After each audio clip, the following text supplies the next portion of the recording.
All right. Good afternoon. I'd like to call a meeting to order and acknowledge we're in Treaty 1 territory, the home and traditional lands of the Anishinaabe, Ojibwe, Innu, Cree, and Dakota peoples, and the national homeland of the Red River Métis. Our drinking water comes from Shoal Lake 40 First Nation and Treaty 3 territory. My name is Neil Harden. I am chairing today's panel, and with me via Zoom are Faye Branson and Richard Whitbread. The assessors today are Arif Dost Mohammed and Ryan San Juan, and the recording secretary is Nicole Carnegie. We will be hearing applications for revision of the assessment rule in accordance with the Municipal Assessment Act. The matters for which revision is requested has been described in each application, and we'll limit discussion to those matters. The statements that are made at this hearing are sworn testimony, and anyone speaking to the matters must be sworn in. Be advised that comparisons of assessments of properties are not considered evidence of market value by the board. The board is appointed annually by council and is independent of it and the city administration. It makes its decisions on the basis of the evidence provided at this hearing and issues a written order to be mailed to all parties as soon as possible. Please note that the board's decisions with respect to an application may be appealed to the Manitoba Municipal Board if the matter pertains to assessed value or classification, or to the Court of King's Bench if the matter pertains to the applications of exemptions from taxation. Should you wish to appeal, information on how to do so will be included with the board's order. With respect to the hearing process, I will confirm the points of appeal with your property to be addressed with each applicant following the swearing in. We'll then have the assessor's testimony followed by questions that the applicant may have, then the applicant's testimony followed by questions. Each side will have an opportunity to summarize if they wish. Once all the evidence about an application being brought forward, the applicant may leave. The process will repeat for each item on the docket today. The session will close after all the applications have been heard, and the board will deliberate in private and make its decisions. You'll receive the board's decision by registered mail as soon as possible. As information, all public hearings are live stream recorded and will be part of the public record. We'll be hearing items 3 through 7 and 10 on our docket today. Ms. Carnegie, please affirm the assessors and applicants' testimony. Thank you, Mr. Chair. Mr. San Juan, please state your full name. Ryan San Juan. Do you affirm that the evidence you are about to give at this hearing is the truth, the whole truth, and nothing but the truth? I do. Thank you. Mr. Dost Mohammed, please state your full name. Arif Dost Mohammed. Do you affirm that the evidence you are about to give at this hearing is the truth, the whole truth, and nothing but the truth? I do. Thank you. Mr. Story, please state your full name. My name is Jared Story. Do you affirm that the evidence you're about to give at this hearing is the truth, the whole truth, and nothing but the truth? Yes, I do. Thank you. All right. So good afternoon, everyone. The first property on the agenda today, remaining property, is 917 Thomas Avenue. So, Mr. San Juan, you may begin on that one. Okay, file number is 221464. Roll number is 1409 386 8100. Address is 917 Thomas Avenue. Roll year 2023. Reference date April 1st, 2021. Assessed value is $2,482,000.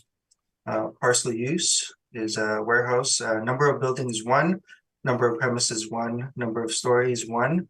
Actual year built is 2016, which is the same as the effective year built. Wall height is 27 feet. Zoning is M2. Land area is 38,990 square feet. Plan area is 15,837 square feet. Leasable area is 15,837 square feet. Land to plan area is 2.46 to 1. Let's turn to page 2.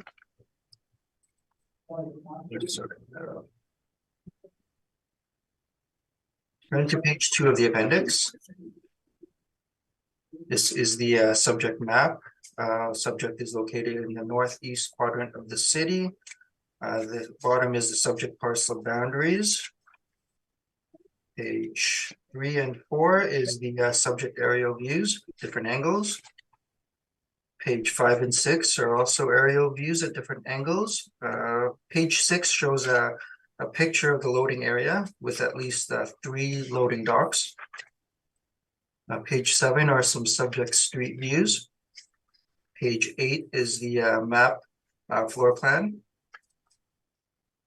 Page 9 is the building sections, which state the overall year built, main area, square feet, and wall height. Page 10 to 12 is the income and expense mailer. It shows the building is fully owner occupied. Page 13 and 14 is the COVID questionnaire. And let's turn back to page 3.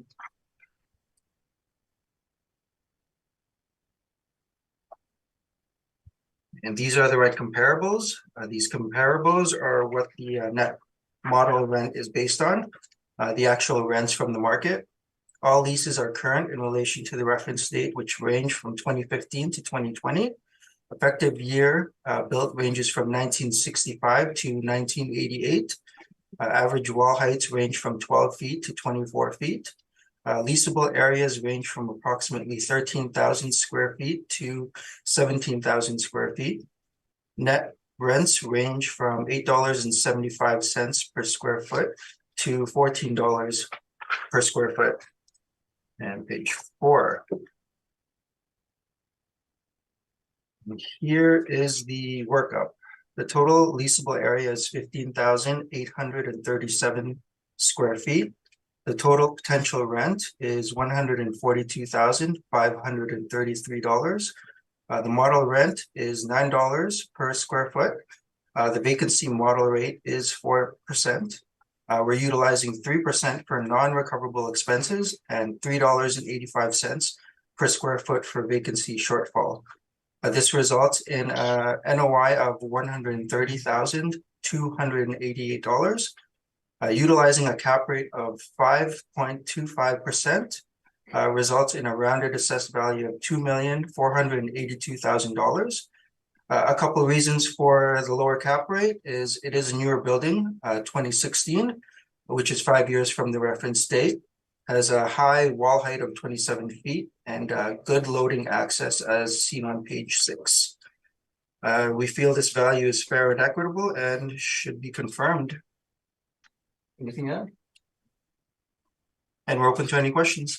Okay, questions, Mr. Story? I have a few questions. Yes, thank you. So Mr. San Juan, just very quickly on page 1, we can agree that this land to plan is quite low at, or I'm sorry, Arif, am I asking you the questions or? Yeah, sorry, Jared. Yeah. Okay, it's okay. Sorry.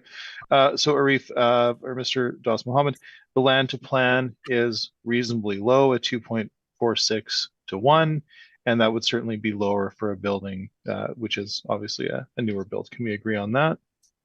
In this case, I don't think so, because if you look at the overhead views, there is on page 6 of the appendix, you'll see that there's 3 loading docks for semis, so there is room for maneuvering trailers in there. So okay, but I suppose my question is, just so we're very clear, when the city looks to calculations for, let's say, excess or surplus land, typically they will bring that down to a normal standard of 4 to 1. So somewhere between 3 to 1 and 4 to 1 would be typical, would it not?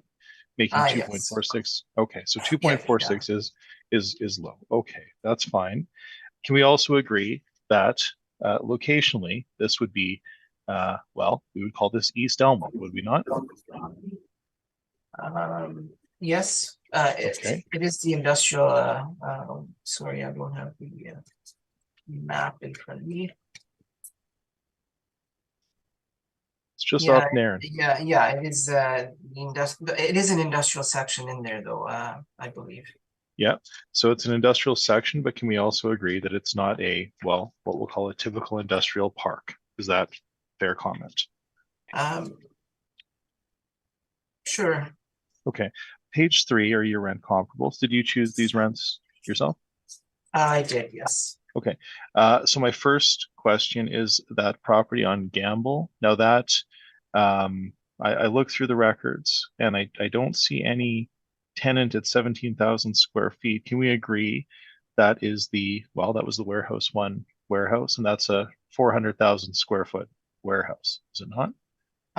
It is the Warehouse One Clothing Limited, and it is in their income and expense mailer. They're indicating 17,189 square foot of area that they've leased. Okay, is that between a related party? That I am not sure. Okay. I don't have that. Yeah. That's okay. Second comp, that's a 3-month lease. Can we agree that the shorter the lease, typically the higher the lease rate, and we wouldn't typically use a 3-month lease? Is that fair Yes, comment? and you'll note that the only leases that we would basically be relying on are the ones that are $9, say $10 to $8. So $9.75 to $8.75. Right. So, but because the lease rate is in question, I just want to go through a few of these where I noticed some red flags.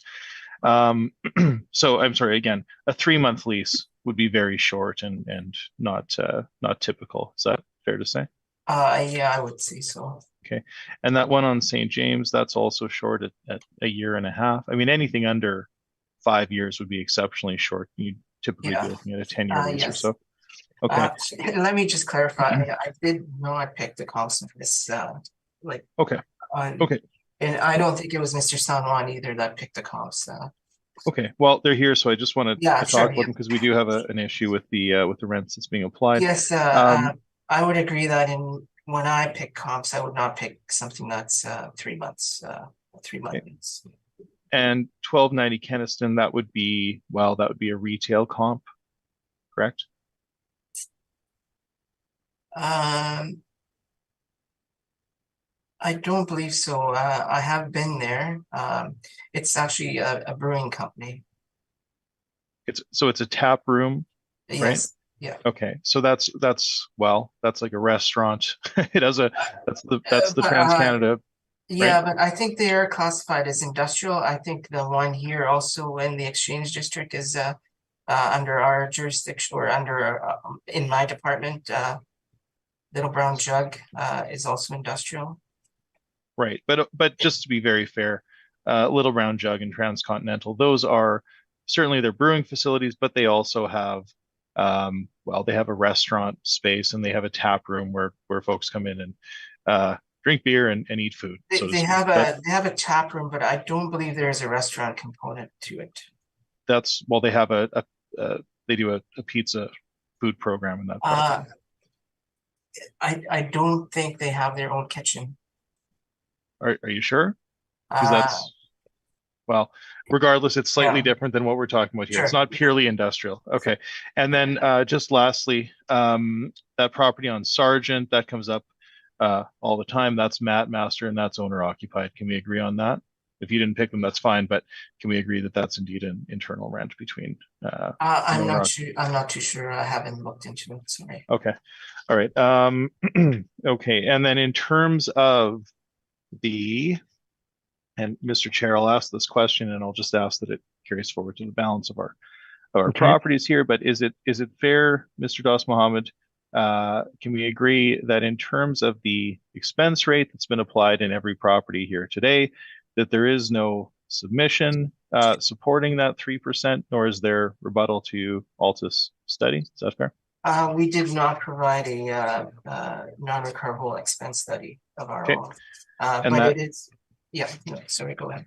Yeah, and that cap rate, similarly, there's nothing in evidence to show how the city derived their cap rates. There's no sales, there are no calculations. Is that fair comment? Yeah, typically we don't do that for the board of revision, but we do that for the municipal boards. But I would just refer you to the external industry reports that I have in the evidence there. Yeah, that's fine. Yeah. But hold on, just to be clear though, in the previous cycle, you did indeed provide sales supporting the cap rate, the modeled cap rates. In 2020, I believe we did. Okay. I'm not sure whether or not here this time. Okay. And all right, and in terms of that overall cap rate of 5.25, you'd mentioned the brokers, but can we agree that the brokers are suggesting, well, I mean, typically they would be in somewhere between 6 to 7.25. 5.75 would likely be a very small industrial condo. Is that a fair comment? What we've seen in our range of caps is that most of our caps are between 20th and 80th percentile are between 5.55 and 7.45, but there are some outliers, which are like newer buildings with bigger wall heights, etc., like the Yeah. subject. So that's why we are under that. Okay, but just so my question is very clear, the brokers, which you haven't provided a study, but we're relying on the brokers, I suppose. Can we agree that they would suggest that the very low end for the latest and greatest with amenity-rich space, good wall heights, good areas, good land to building, typically start around 6%? Is that correct? No, because I would consider. Well, yes, six. Well, their industrial starts at 6 to 6.75 for Colliers. Yeah. And up to 7.25 to be fair for what we'll call B grade, and B grade would. But certainly, yeah, I would not consider this a B grade, because if you look at their definition on page appendix 25. Yeah. Their class A is considered a newly fully featured industrial building, high quality Right. steel, concrete construction, basically what the subject is. So I'm sorry, you're suggesting this is a class A I would building in say East so, Elmwood? yes. Okay, Yeah, so I guess we're not going to agree on that, but that's fine. Okay, and then again, this workup that's been provided to the taxpayer and to the board, this is all simply model generated, it is, correct? yes, model Okay. driven, and the model is driven by the market, so. Right, but okay, but there's been no overrides. This is simply the work of the algorithmic function of the model, correct? Yes. Okay. Mr. Chair, I think those are my questions, and I thank you. Okay, Faye, any questions? I think you're muted, Faye. Am I? Yeah. Can you hear me now? Yep. I don't have any questions. Thank you. Okay. Richard, any questions? I have none, thank you. Okay, just looking at your pictures there, particularly on page 3 of your appendix and that, it appears like the trucks aren't going to be able to maneuver on the lot per se, and they have to back in from the street. Is that correct? From the picture on page 6, so it looks like the semi came in from the top to the bottom and then backed into the loading dock there, and the trailer has been left there. Okay. All right. I see that. Yeah. Now on your comparables, they're all basically in a different end of town. St. James Industrial Area, maybe West End. I'm not sure where that one on Sargent is. Were there not any comparable rents in that area of town, the eastern area of town? Like I said, I didn't do the comparables on this, but I would imagine maybe it was an issue of finding leasable areas to match the subject area. But Okay. I'm not sure. All right. Thank you for that. And I have no more questions. And Mr. Story, you can begin your presentation. Yes, thank you, sir. And and I neglected. You made a couple of excellent points. I just want to speak to very quickly. You are absolutely correct. There would clearly be some issues with loading here. The trucks are indeed clearly mustering in diagonally, which would not be ideal. And that's just going to speak to the fact that we would not consider this a Class A building. But you were quite right. And just to your other point regarding comps in other parts of the city, I would suggest to you that based on this location, this property would be somewhat super adequate to what we're seeing in East Elmwood. So I've used some other comps as well, but you're quite right in pointing that out. So just want to address that while it's top of mind. So we have a property here built in 2016 in East Elmwood. It is single tenant industrial. I have mentioned that it does have a very, very low land to building for a new property at only 2.46 to 1. Obviously, it is functional for this user. However, it's not simply the turning radius that we consider, but we also have to consider the possibility for expansion. At 2.46 to 1, I don't think you have much space to expand this operation. So we have to consider that, and it is one of the points that we consider in our cap rates. So ultimately, if you turn with me, please, to page 12, we don't believe that a model rent of $9 per square foot is appropriate. We think it's a touch high. We have indeed used $8.15. Mr. Chair, we've gone to other areas, and because we want to capture the fact that there are some challenges here, but there are also some positives. So we do have a very high wall height, and that's a good thing. But you'll see with all of my comps, we have a higher land to building. We have the same zoning, and I've used properties that are within the same vintage. I mean, it's within 14 years, but we'll just say that these are built in the modern era. They are professionally managed. These are, I'm going to suggest to you, slightly higher quality properties in better areas. But in the interest of fairness, I have used 8.15, which is the average of the comps that I've presented.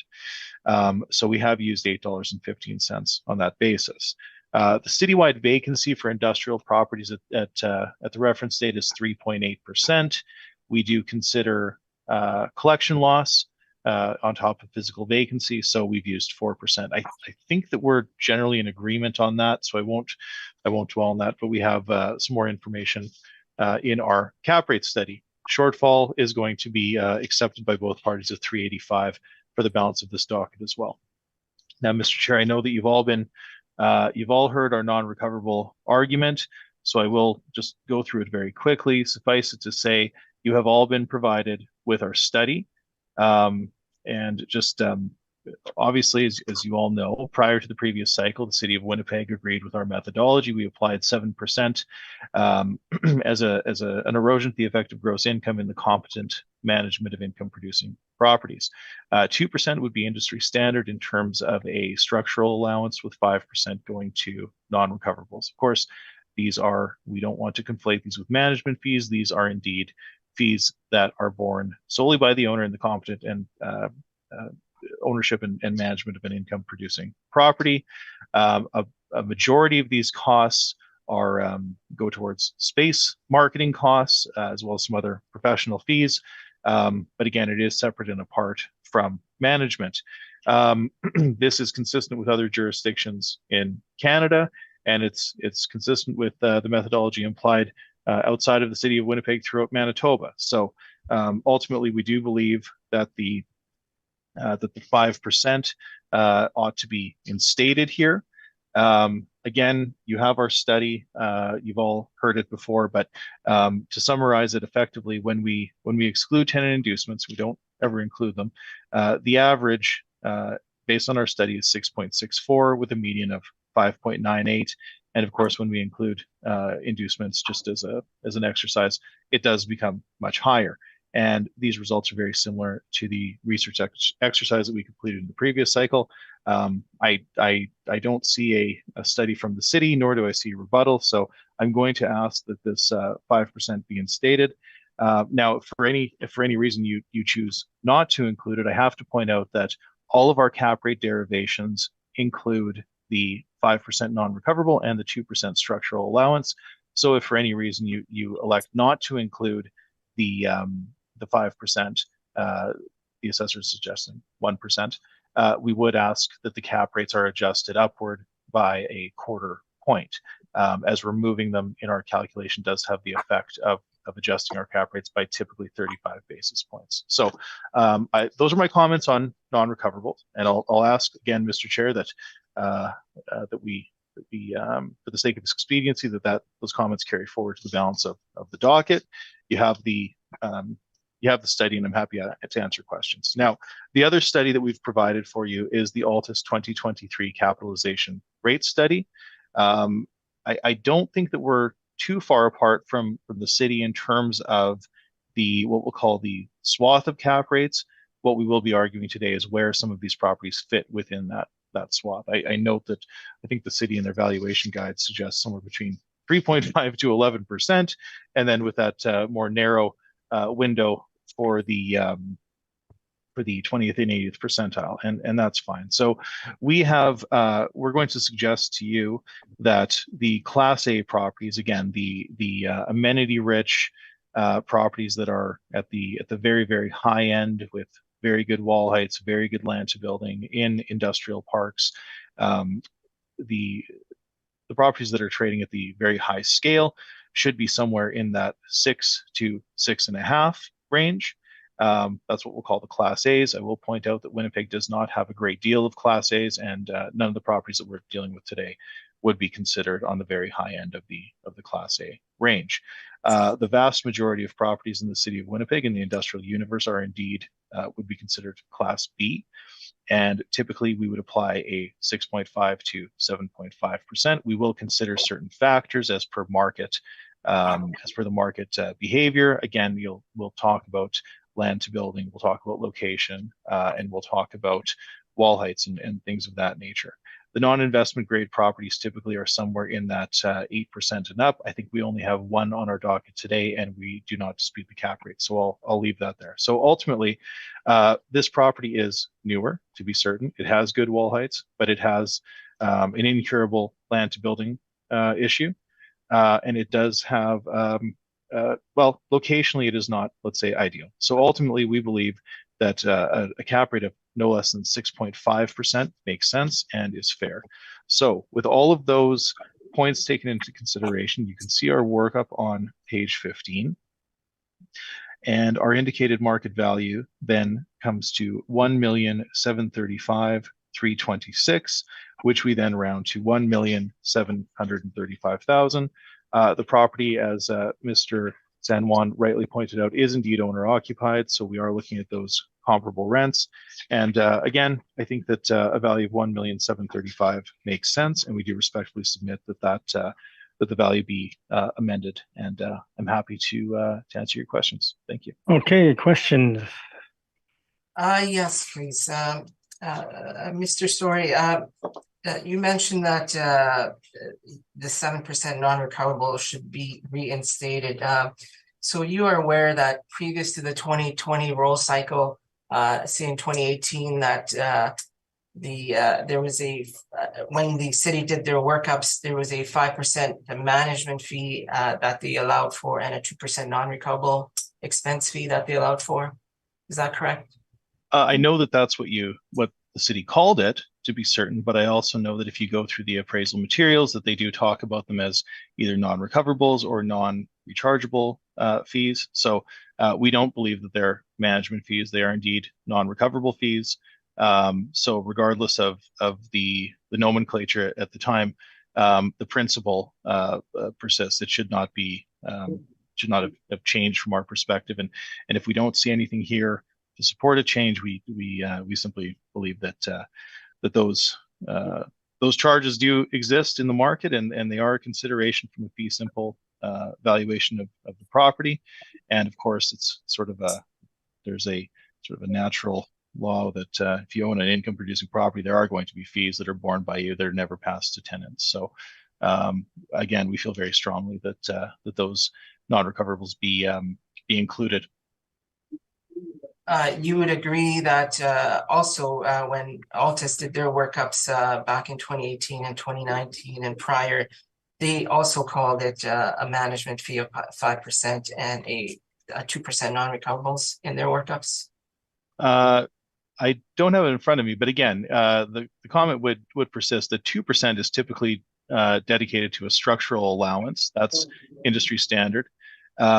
So the 5%, regardless of what what the nomenclature was at the time, that represented a non-recoverable charge. It's not a management fee. Management fees are typically recovered. And in regards to a 2%, sorry, you called it a Structural. structural, Right. and what does that entail?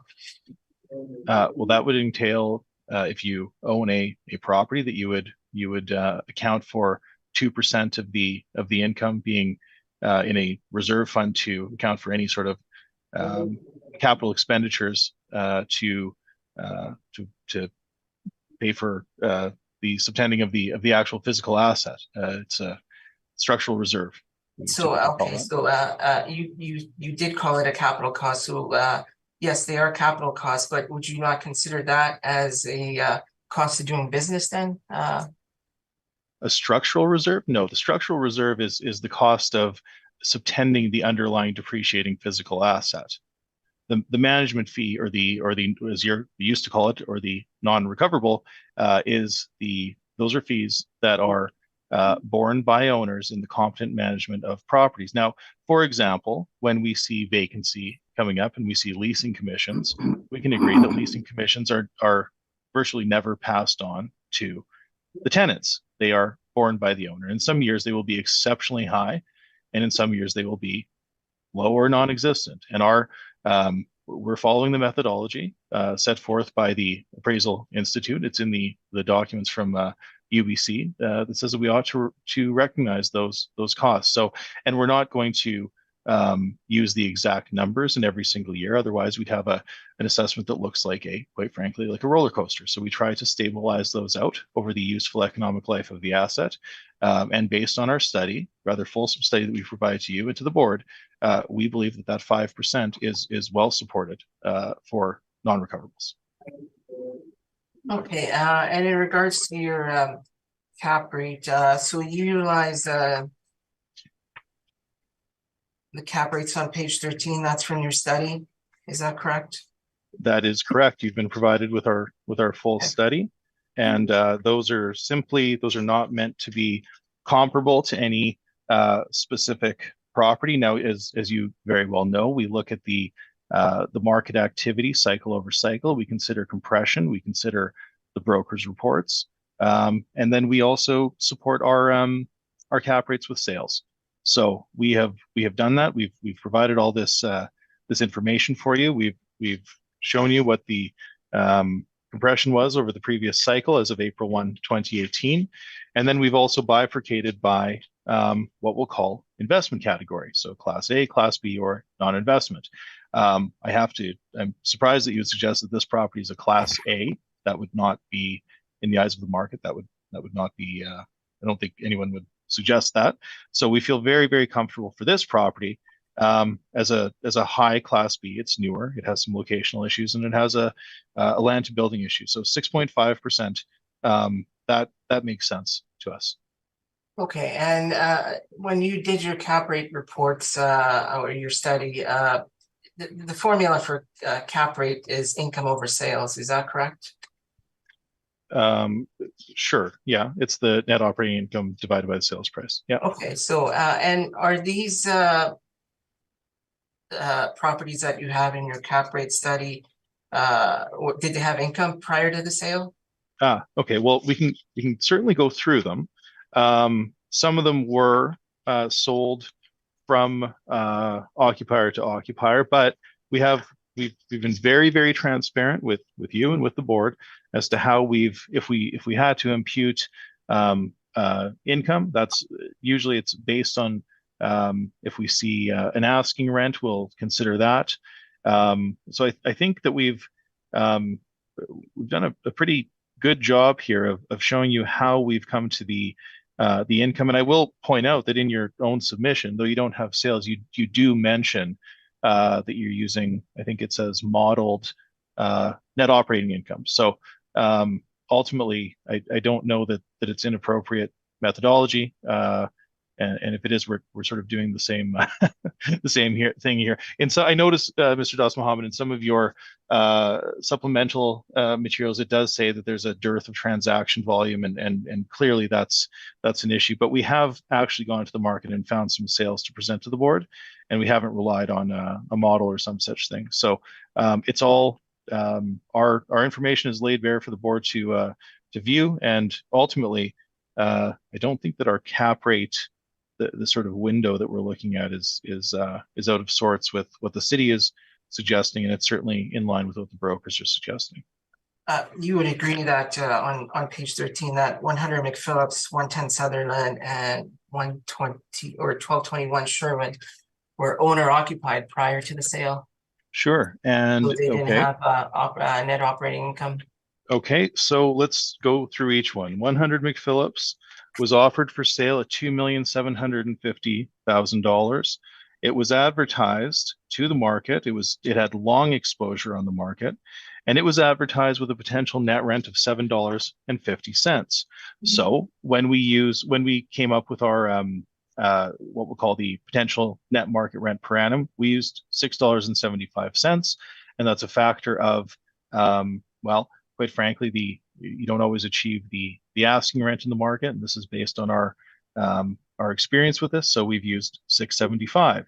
Vacancy, we used 4%. The shortfall at the reference date in the previous cycle was $3.75. So that's what we've used. You can see we've used our non-recoverable expenses at 5%, with an other/structural reserve of 2%. Now, again, that property was listed for $2,750,000. It ultimately transacted at $2.1 million. So that cap rate becomes quite high. I can go through each one, but I just have general questions. Yeah. So basically what you did was, be clear, there was no net operating income, but what you did was you figured out this is what it might generate, use some parameters that you came up with, and divided that by the sales price to come up with a cap rate. Is that correct? Well, no, not entirely. We went to the market. So, for example, for Eagle Drive, we've provided you with 6 rental comps that support our the rent that we've used. We were quite diligent in this exercise. The vacancy allowance is based on the market. It's not simply a number that we came up with. The shortfall of $3.75 is a number that we all agreed on. So if you have an issue with that now, that's fine. But at the reference date, this was the number that Altus and the city were generally using for shortfall. Again, 5% and 2%. And then, well, effectively, you're solving for one variable. You know one for certain, and then you have to use your best methodology to come up with a net operating income. Sherwin had a lease in place over a 15-year lease. Again, it was a longer lease.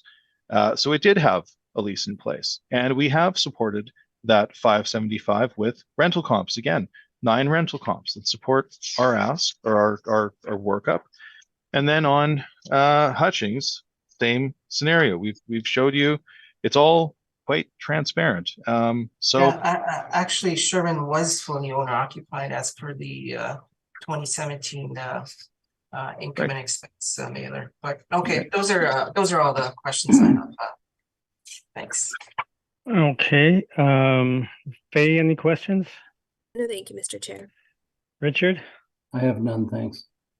Okay, the question I always ask is, do you have any evidence of non-recoverables with leasing commissions removed? For this specific property at the time, no, it was owner occupied.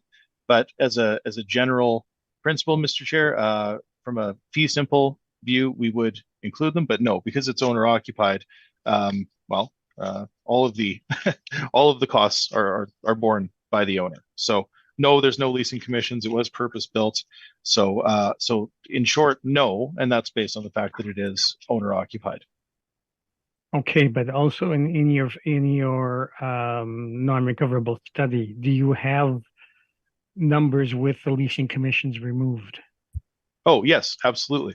Yeah. So with the leasing commissions removed? Yes, no, you have tenant inducements removed, but my question stems from the fact that the municipal board over many decisions, increasingly emphatic decisions, has said you can't include leasing commissions in to reduce value. They've said so. I'm wondering what the non-recoverables would be without the leasing commissions. My understanding is that they don't include tenant inducements. And leasing commissions. Oh, okay. Yeah, no, our study removes the tenant inducements, but we do recognize that space marketing costs, for example, are germane to our discussion regarding the 5%. Well, I guess the question is, are they a business cost or a real estate cost? I mean, most properties have mortgages too, but those aren't included in. They're a business cost, not a. And that is a fair comment, sir. But so then, if in that case, if you're not inclined to include them, we do again point out in all of the in what we've submitted here in terms of our cap rates, we would suggest just to reiterate, if you're not inclined to include the non-recoverables, then we would suggest a 1/4 point uptick to our cap rates, as we want to make sure we continue to compare apples to apples. All right, that's fair. Okay, thank you very much. Thank you very much.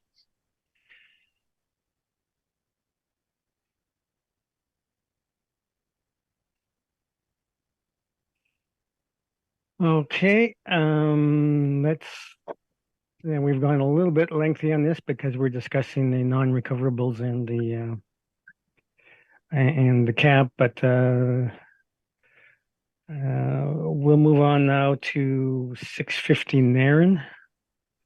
Let me just open the files.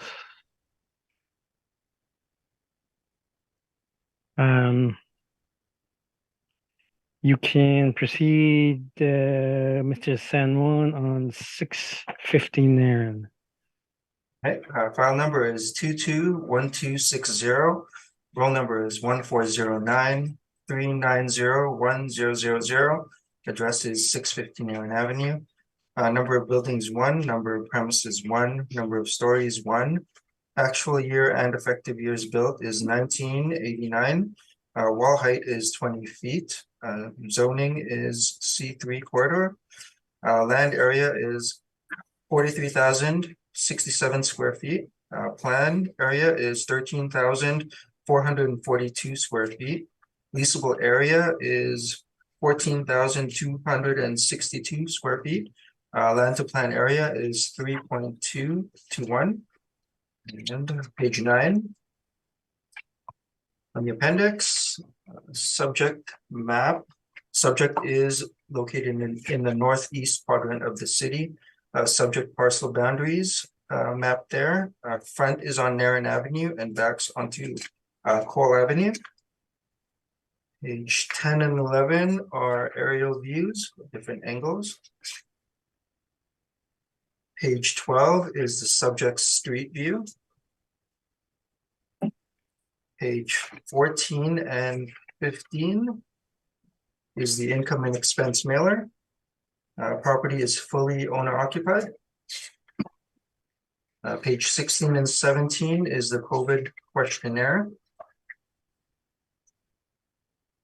And back to page 3 is the rent comparables. These comparables are what the net model rent is based on, the actual rents from the market. All leases are current in relation to the reference date, which range from 2015 to 2020. Effective year built ranges from 1987 to 2006. Average wall heights range from 17 feet to 24 feet. Leasable areas range from approximately 10,500 square feet to 16,800 square feet. Net rent range from $7.68 per square foot to $9 per square foot. Page 4. This is the workup. The total leasable area is 14,262 square feet. The total potential rent is $110,958. The model rent is $7.78 per square foot. The vacancy model rate is 4%. We're utilizing 3% for non-recoverable expenses and $3.85 per square foot for vacancy shortfall. And this results in NOI of $101,000, $101,128. Utilizing a cap rate of 6% results in a rounded assessed value of $1,685,000. And page 6. This is the capitalization rate chart. The table second from the top are the industrial capitalization rates that fall between the 20th and 80th percentile. As you can see, the subject properties capitalization rate falls between the 20th and 80th percentile. Our model cap rates are further supported by the table of outside sources ranging from 5.75 to 7.25. And so we feel this value is fair and equitable and should be confirmed. Anything to add? And yet we're open to any questions. Okay, questions, Mr. Story? Yes. Reef. Okay. Reef, Mr. Das Mohammed, have you ever visited this property? No, I have not. Okay. At a minimum, though, can we agree? Again, we are in East Elmwood, and this is on Nairn. It's next to Kern Hill Furniture. It's not by any stretch in a industrial park. Is that fair comment? Yeah, I guess. Okay. Well, I mean, it just as a matter of fact, it is on Nairn. It is in East Elmwood. And it is next to a There's, like I furniture store. said, there's a lot of industrial property in there. So whether it's called industrial park or not, I don't know. There is industrial activity there. Okay. But but it's on Nairn, correct? And it's C3 zoning? Yes, Commercial zoning, right? yes. Okay. And your comps here, did you select these yourself? No, I did not. Okay, so I have many of the same comments, Mr. Chair. I think we'll just leave that there. There are many of the same inputs. Okay, now in terms of this workup, this is all, again, model derived, correct? Yes. Okay, and just as a question, now you've included this table here. Now, in terms of this asset, there's been no, it's been owner occupied, and there's been no physical change, and there's been no income appreciation. So don't you think that what the model is suggesting here, just on a relative increase perspective, would be exceptionally high? No, we didn't agree with the. I take it you're referring to the history table of the board. Well, order? it's here, so I mean, we don't typically include the past decisions, but since it's here, I feel like we have to talk I will about caution that the board puts no weight on past values. it. Thank you, Mr. Chair. That's fine. It's just they're here, and so I thought I'd address it. But if the board is not putting weight on it, then I will not reference them in our as we go forward. Okay, so Mr. Das Mohammed, then I think you've essentially told us here that this is all model derived. And one other question: you've got an effective age of 1989 and an actual age of 1989. So does that mean that there's been no substantial work that's either been calculated or observed by the department to change the? I don't believe there's been any permits taken out. Okay. And just to clarify, I know everybody said, is this model derived or, well, it is model derived, and the model gets its information from the market, and we get that information from the income and expense mailers that are submitted to the city every year. So when we say it's model derived, it's actually market derived. So. Well, okay, but I suppose what we're asking too, though, is that has it been reviewed by a person, or is it simply yes, we actually do percent change reviews every year. Oh, okay. Yeah. Okay. Well, we're not going to talk about previous. Not every year. I won't say every year. It's every roll year. So every roll year we do look at percent changes. Okay. Well, if we're talking about the process, then was this property reviewed? From that? Yes, we have a range of properties that we review. So if it increases or decreases by a certain range, we will review the property. So you can confirm that this property was indeed reviewed? I could tell you right away. Give me 1 second. Yes, it was reviewed April 20th, 2022 by my colleague, Mr. Frolick. And his notes are What would have 2020 been, comparables supported the value, could be retail, agent supported our rent, cut given based on non-cooperation. So that's his notes in there. but hold on, when you say that it's, when we're talking about a percentage review, that's before the assessment goes out to the owner. Yes, we review them before they go out, yes. But you said it was April. Would that not have, okay, that's fine. No, they would have went out in June. In June, okay, that's fine, Mr. Chair, those are my questions, thank you. All right, questions, Faye? Chair. Richard? None, thank you. Okay, and I have no questions that are specific to this property, so proceed, Mr. Story. Thank you, Mr. Chair. So, okay, we have a property on 650 Nairn. Again, we have C3 commercial zoning. Land to plan is standard, but on the low side at 3.2 to 1. The building was indeed built in 1989. It is owner occupied, so we have looked to the market to determine an appropriate rental rate. And I've included these rents here for you. Sorry, I should mention too that we have 20-foot wall heights. Okay, so we've looked to the market. We've provided you with 10 comparables. They have M2 zoning, which would be superior to C3 zoning. They are in an industrial park, which would be superior to being on Nairn, to be certain. The ages are very, very similar.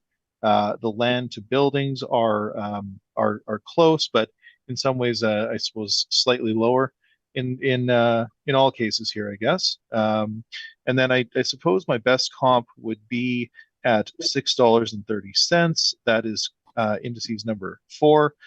It has wall heights ranging from 9 feet to 28 feet, and that's a fresh rent as of January 19 at $6.30.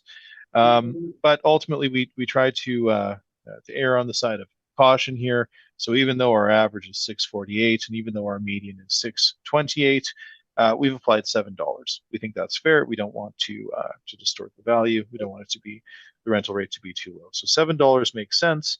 And again, I've noted that my land to building is they are lower here. So though they are in a better location, given what we've presented here, I suppose $7 per foot makes sense. So again, we've provided you with our non-recoverables and our cap rate. This property is, again, Mr. Chair, owner occupied. So if you do not believe that the cap rate that we're suggesting here, if the non-recoverables ought to be instated, then we would ask that the cap rate be adjusted by a quarter point. And in this instance, we are suggesting a cap rate of no less than 6.5%. We think that's fair. We think that's reasonable. It comes to $94 per square foot on our request, and that makes sense. So after performing all those checks, our value of $1,337,000 makes sense. We are half a point off from the assessor, though of course they are not using non-recoverables, which would distort those cap rates. And again, I think we've covered many of the issues, so I will leave it in your hands, but we do respectfully submit that the value not exceed $1,337,000, and that is my presentation. Thank you. Okay, questions? My questions would, I would just ask that they carry forward from the previous property. I had questions about the recovery and the Okay. the non-recoverables and the cap rates, please. So yeah, I don't have questions right now. All right. All right. Any questions, Faye?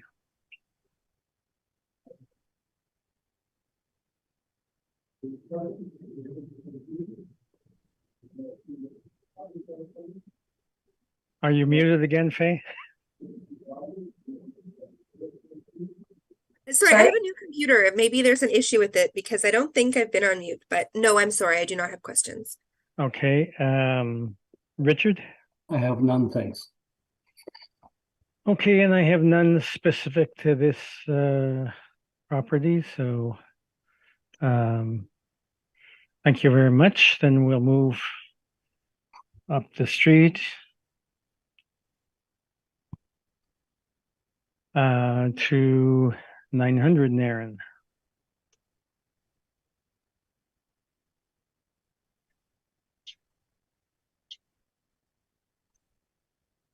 Okay, go ahead. File number is 223184.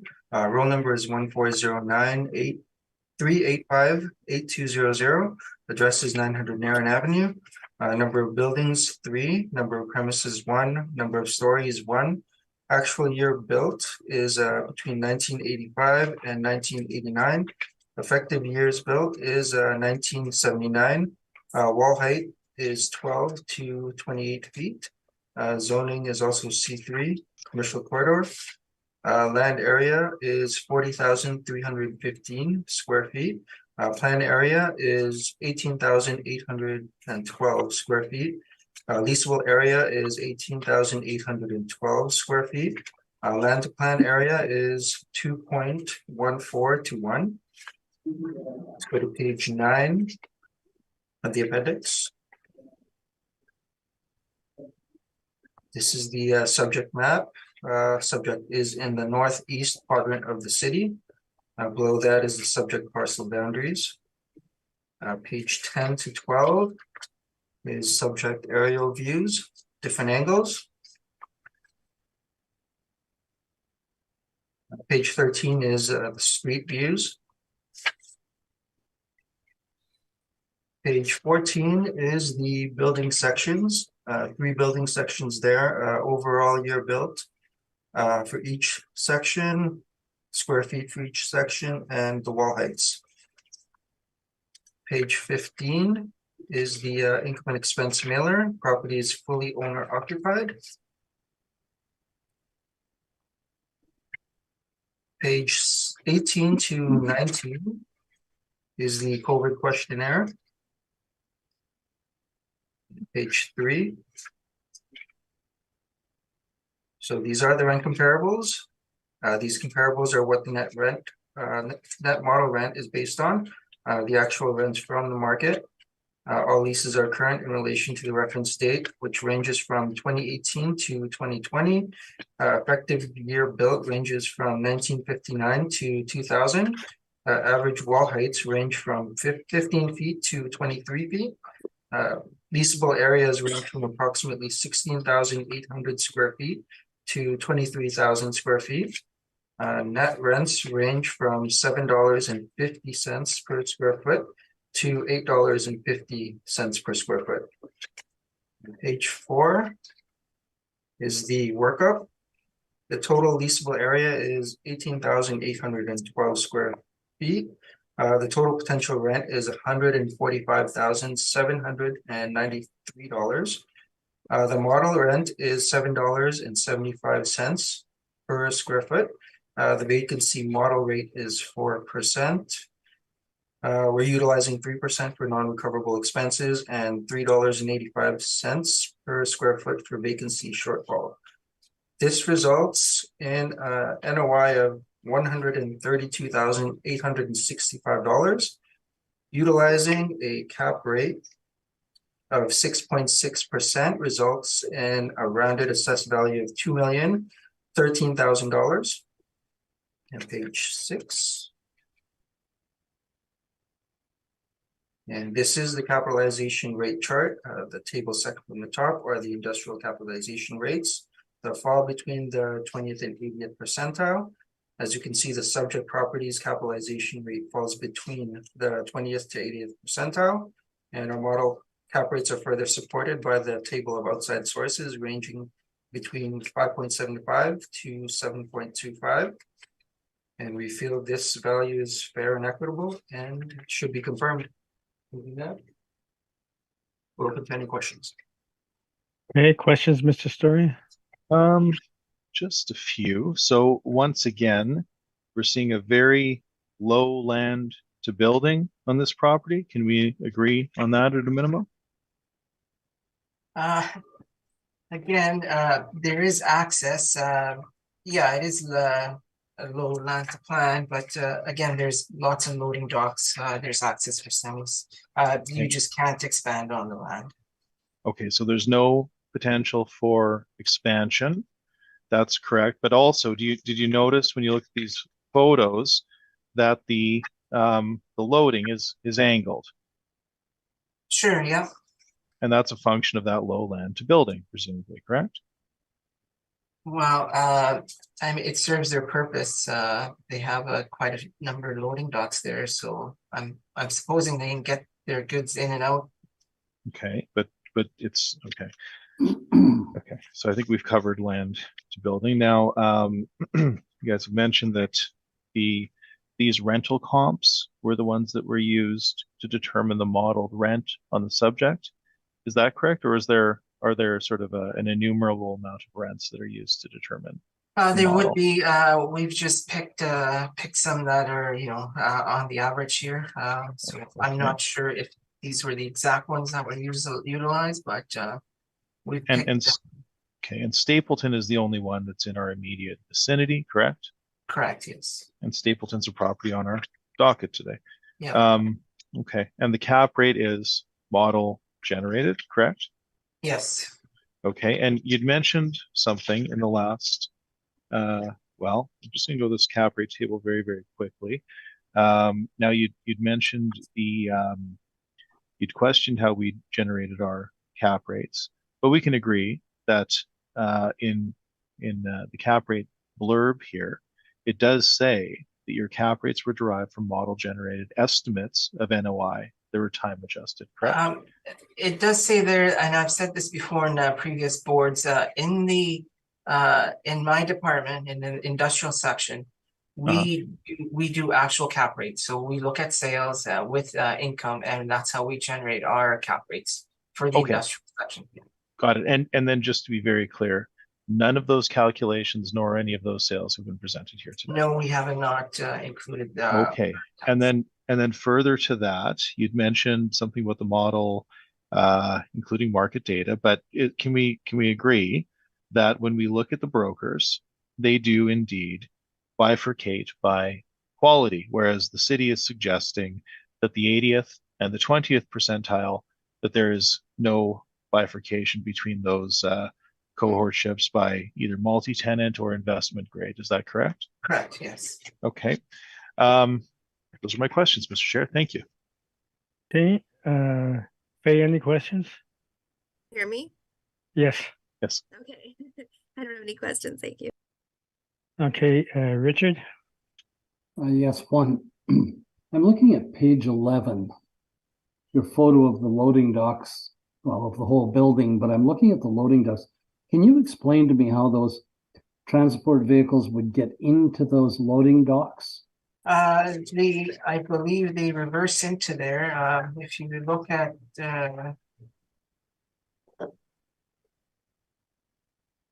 you look at page 13, there's a picture of a semi at the top there. I don't know if it's going in or if it's coming out. So they're either backing in, well, obviously they'd have to back in.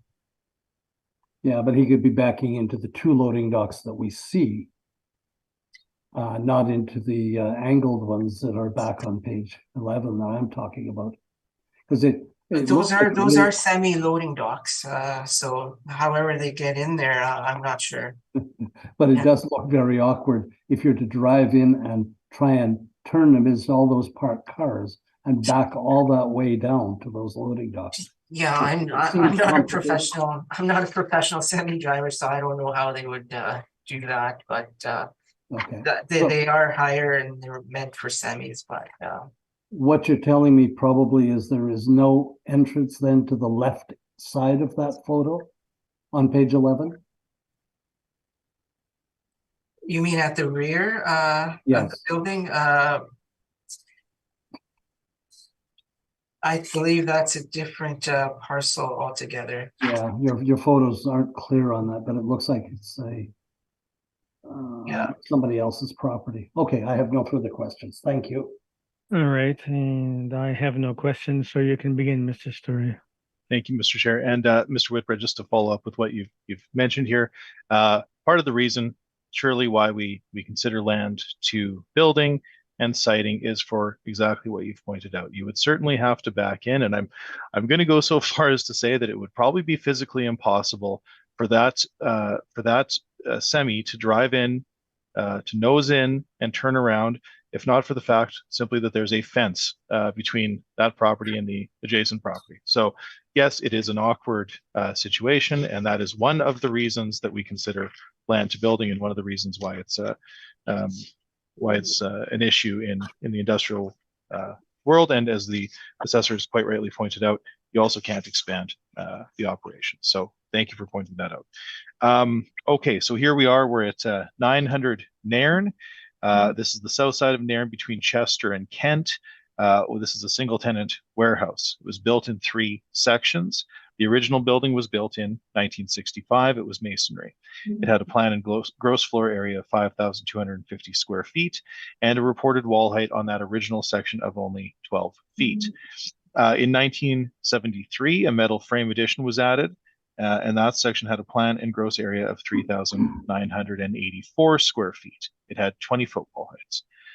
The final section is a wood frame construction. It was built in 1989. It has a planned and gross floor area of 9,578 square feet. It has 28-foot wall heights. The city has applied an effective year, or what we'll call a variant year, of 1979. But just to be very clear, it's a property that was built in 3 stages. That's why the city model is suggesting 3 buildings. It's a single tenant, but it's built up in what we'll call a piecemeal fashion. The site size, as we've touched on here, is 40,315 square feet. It has C3 commercial zoning, and land to building, again, is quite low at 2.14 to 1, obsolete by many users in our market. So we do have to consider that. Page 11, I've provided you with some rents. Well, let's see here. We're all generally in the Inkster Park, but I do note that Hoka is in Transcona, so getting a little bit closer to East Elmwood. We have wall heights that range from, well, 12 feet, let's say, to 28 feet. We have land to building ratios that are quite low, and we have M2 zoning. The average of those comps is $6.13, with a median of $6.30. We have applied $6.25, so square in that bracket. That makes sense to us. You've been provided with our cap rate study. We are suggesting that given age, given piecemeal construction, given extremely low land to building, and we are coming in off of Nairn. This is a sort of a retail commercial node. This is not a property that has these issues in a standard industrial park. So we have considered all those factors, and we've adjusted or applied a cap rate, I should say, of 7.5%. Ultimately, our value then is calculated to $1,360,985, which we then round to $1,361,000. I think I will leave it there. I've mentioned some of the issues here. I have photos.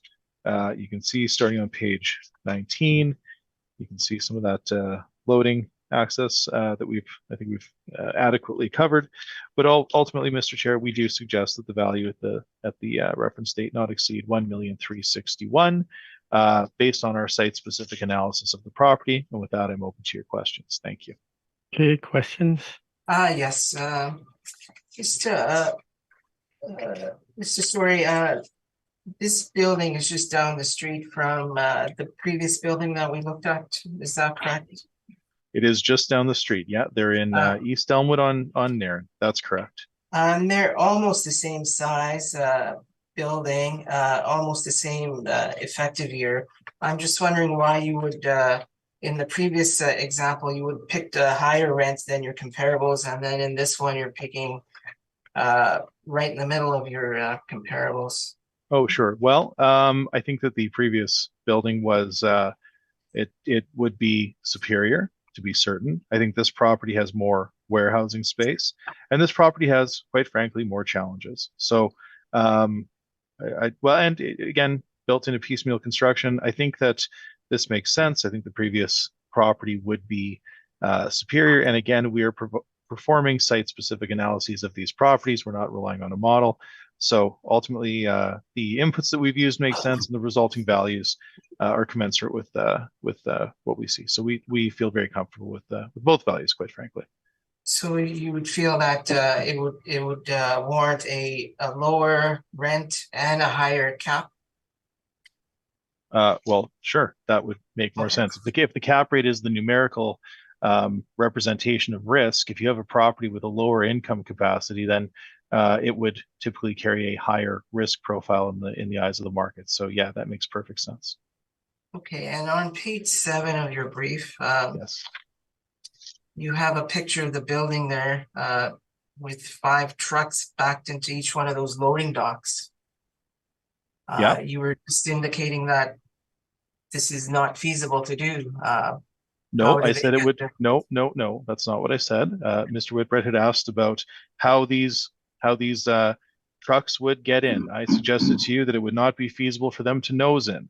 And clearly, if you look at the size, for example, if you look at the larger truck at the very back loading dock, I mentioned that I don't think it would be possible for it to have an adequate turning radial to turn around in that space. Now, keep in mind, Mr. Das Mohammed, there's a fence between this property and the neighboring property. So I'm suggesting to you, and I perhaps you disagree, but I'm suggesting to you that this property has inferior turning radials for its use. I'm not saying that they're not making use of it, but when you look at the sort of scatter parking, I think that is not an ideal situation by any stretch of the imagination. Okay, you would agree though that they're able to get in and out of there and deposit their goods or pick them up or ship them or whatever. It's working for their purpose. Yeah, it's a warehouse, and they're clearly making use of it. But what I will suggest to you is that if we're looking at this property from a fee simple perspective, that's our precise exercise today, I would suggest to you that would be that would give a next prudent purchaser some pause, because I don't think it would be well, I think, let's say, ease of use might be an issue rather than functional utility. Oh, and I guess page 20 it just highlights the loading dock. There's a truck there also. And it's fit in there. Yeah, there's angled loading. Yeah, and that's a smaller truck. And yeah, we're not saying that there isn't loading here. We're saying that it's not ideal. Okay, those are all my questions. Thank you. All right, Faye, any questions? No questions, thank you, Mr. Chair. Okay, Richard? Well, I don't want to dwell on this parking thing too long, but now that I see your photos, Mr. Story, I'm looking at the page 7 and then page 19, and it seems like there's a laneway that goes back down past the building. Yep. Do you know if that's a thoroughfare or is that a closed road? That's a great question. I noticed that too. Hold on. Well, I can certainly have a quick look. I don't think that it's on this roll, but let me just, so I'm not suggesting something that's inaccurate. Let me just have a quick look at the parcel boundaries. Okay. So if we zoom out, okay, so that lane goes to another person's property. That's actually Thomas Avenue right behind. We just talked about 97. Actually, this is interesting. That's 917 Thomas. The property right behind there is actually 917 Thomas. So that laneway that we're discussing that's the rear neighbor's property, and that is indeed 917 Thomas, which was, I believe, the first property that we looked at today. So it's not a thoroughfare to a main road. It is a laneway to a neighbor's property, another owner's property. Actually, both properties are owned by the same owner. It's like, oh, it's Midland Foods, yeah, but it's a different parcel. Yeah. That was my next question, because I noted that they were both owned. So tell me then, if you have an aerial view of that lane, does it go out to Thomas Street? It goes, yeah, so that property on Thomas has one point of access. It doesn't have a second point of egress. That's interesting. So it does have one access point.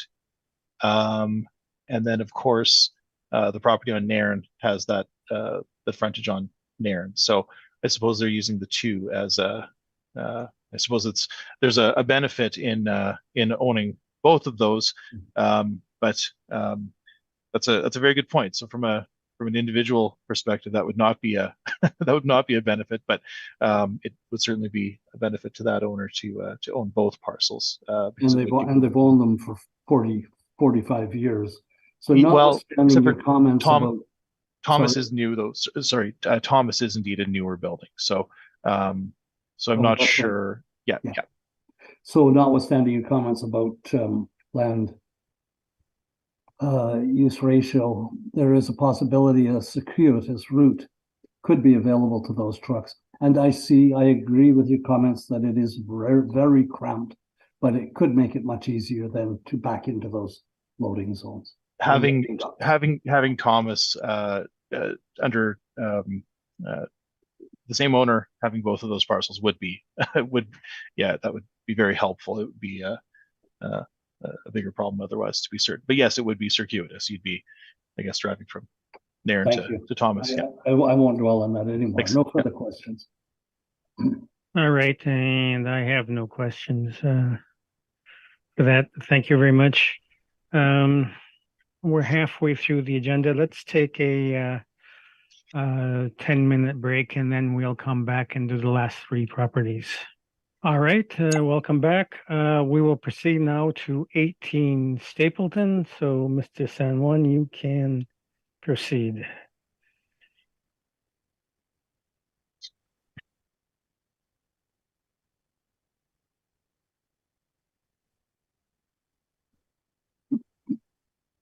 Oh, I think you're on mute. Am I on mute? Oh, no, you're not on mute, Mr. Chair. I think the assessor's on mute. There we go. Okay. File number is 221339. Roll number is 1409-381-4500. Address is 18 Stapleton Street. Roll year 2023. Reference date April 1st, 2021. Assessed value is $2,114,000. Number of buildings 3. Number of premises 1. Number of stories 1. Actual years built 1972 to 1994. Effective years built 1980 to 1994. The overall year is 1980. Wall height is 19 feet to 20 feet. Zoning is M2. Land area is 33,831 square feet. Plan area is 19,062 square feet. Leasable area is 20,982 square feet. Land to plan area is 1.77 to 1. And page 9. This is the subject map. Property subject is at the northeast quadrant of the city. Below that is the subject parcel boundaries, located on the northwest corner of Thomas Avenue and Stapleton Street. Page 10 and 11. There's the overview. Access is on Thomas and Stapleton. Page 12 and part of 13 is the subject street views. Bottom of page 13 is the building sections. So it's the overall year built, main area, square feet for each, and the wall heights. Page 14 to 16 is the income and expense mailer. Rent income is $150,546. Page 15 has net lease checked off. Page 18, 19 is the COVID questionnaire. And back to page 3 is the rent comparables. These comparables are what the net rent model is based on, the actual rents from the market. All leases are current in relation to the reference, which range from 2015 to 2019. Effective year built ranges from 1959 to 2000. Average wall heights range from 10 feet to 26 feet. Leasable areas range from approximately 18,800 square feet to 23,000 square feet. Net rents range from $6.50 per square foot to $8.53 per square foot. Page 4 is the workup. The total leasable area is 20,982 square feet. Total potential rent is $154,428. The model rent is $7.36 per square foot. The vacancy model rate is 4%, and we're utilizing 3% for non-recoverable expenses and $3.85 per square foot for vacancy shortfall. This results in a NOI of $140,572. Utilizing a cap rate of 6.65% results in a rounded assessed value of $2,113,865. Page 6. And this is the capitalization rate chart. The table second from the top are the industrial cap rates that fall between the 20th and 80th percentile. As you can see, the subject properties capitalization rate falls between the 20th and 80th percentile. Our model cap rates are further supported by the table of outside sources ranging between 5.75 to 7.25. And we feel this value is fair and equitable, and we respectfully ask that you confirm the value. Should we do that? We're open to any questions. Okay, questions? Yeah, just very quickly, Mr. Chair. So Mr. Das Mohammed, I guess we're talking a lot about the model today. This is also model derived, this Yes. assessment? Yes. Okay, and again, now I think this is going to be the lowest land to plan we've seen all day. I agree with fair? you. It's a low. Very low. Okay, and now just your sense of this area where this property is located. Can we agree that this is well, let's say that it's this property would be, well, location would be a negative adjustment just based on the uses around this property and just the general condition of the area. Is that fair? No. I'm not sure why you would put a negative adjustment there. It's close to our routes. It's close to other there is industrial buildings around there. So I just don't know why there would be a negative adjustment just because it's not located in an industrial park. Have you ever driven past this property or seen the surrounding properties? Yes, I have. Yeah. Okay, and so it's largely yards. I mean, there's a lot of red lights, but other than that, I don't think there is a.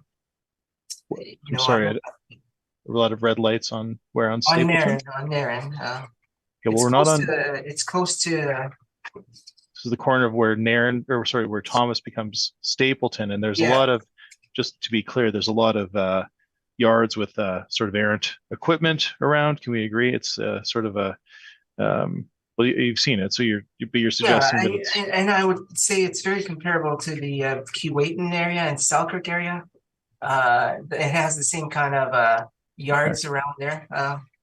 Right. So so like the 1800 to 2000 block of Selkirk or something, some such thing. Yeah, like on the west side of Keewatin.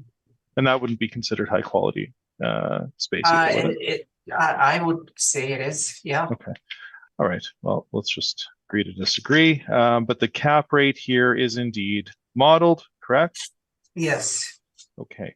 All right. Well, if it's simply modeled, then I think I've asked my questions in that regard, Mr. Chair, and I thank you. Sorry, I'm not sure if Mr. San Juan indicated though, but you will note that there was a sale back in July 19, 2020 in the amount of 1.2 million. That was 12 years prior to the reference date.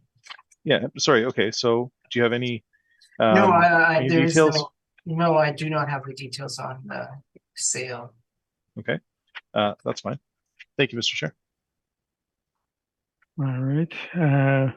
I would say that a 12-year-old sale is probably not of much value, but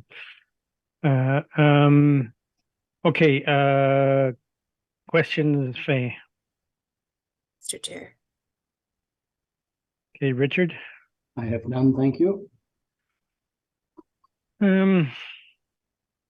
Okay, so your cap rate of 6.6 is kind of like in the mid-range of your industrial cap rates. Is that correct? Should Yes, be about a median or average sort of. it's slightly lower, but yeah, it's basically average, right, the average. Yeah, okay. Thank you. And yeah, sorry, you'll also note that the current rent in place is $7.53 per square foot. Yeah, it depends upon how you calculate it. Yeah, if you look at the page 15, they're indicating 750. If you look at page 14, they're indicating 753. So and it is net up there.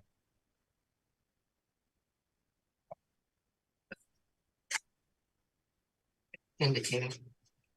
And page 15, you say 14 is, The income and expense workup, Yeah. or sorry, the mailer. The only thing I would question is the property tax that they've indicated of 48,500. It is actually on page 17. The actual taxes, net taxes were just around $35,000. So there's an excess of $12,000 there. I don't know where it's coming from. yeah, okay. All right, thank you very much for that then. So you can proceed, Mr. Story. Yeah, just one question, Mr. Chair. Sorry, this we're talking about the tax calculation. What is the issue there, Mr. Das Mohammed? On page 14, the income and expense submission. Yeah. You note that property taxes, they indicate $48,500.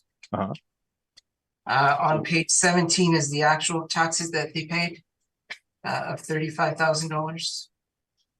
Okay, well, there was also an appeal that we can't talk about, correct? Well, I'm not sure that would be a property tax question. That might be a professional fees question. It says property taxes, right? And then you're talking specifically about property taxes. Regardless, I just want to make sure that we're not suggesting that the owner is somehow inappropriate recording anything. But okay, I just wanted to point that out as it was brought up. Okay, Mr. Chair, here we are on Stapleton, 18 Stapleton. Again, we are still in the same neighborhood here. We're still in Elmwood, East Elmwood. We have a single tenant industrial office warehouse. The rent is indeed $7.50, and that is what we've applied. We have no reason to believe that that is not the market for this specific space. There's a masonry structure that was built in 72 and 73, and there was a metal frame structure that was added in 1994. The city is suggesting an overall age of 1980 with a leasable area of 20,982. So we have a 42-year-old building with different classes of construction here. We have half, I guess, paved parking, half unpaved. We have 19 and 20 foot wall heights, and we have M1 zoning, the least permissive of the zoning allowances. Again, 1.77 land to building, exceptionally low. Many of the users in our market would find that completely obsolete. So we have used a cap rate that falls on what we'll call the higher end of the Class Bs at 7.5%. We've used the actual expenses. We've not disagreed with the shortfall. Vacancy is at 4%. That would be typical. And of course, we have included our standard allowances for structural and non-recoverables. So based on our site-specific review of this property, on page 15, you see that we come to an indicated market value of $1,744,533, which we then round to $1,745,000. I think we've touched on many of the issues. I have some photos from the interior, starting on page 21. we would call that, well, let's say fairly standard quality. That's the last page of my brief. So ultimately, we feel very comfortable with the resulting value, and we do respectfully submit that the value not exceed $1,745,000. And I thank you. All right, questions, Mr. Das Mohammed?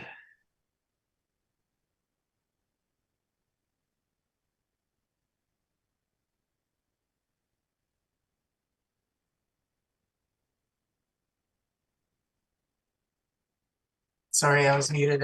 No, I'm good. Thank you very much. Okay. Faye, any questions? Questions, thank you. Richard? No, I have none, thanks. Okay,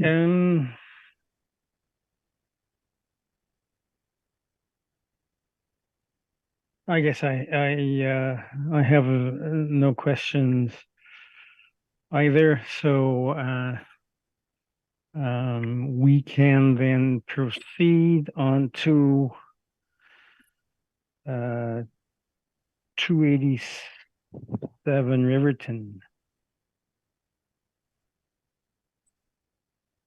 Okay, thank you very much. Just let me open the files here first.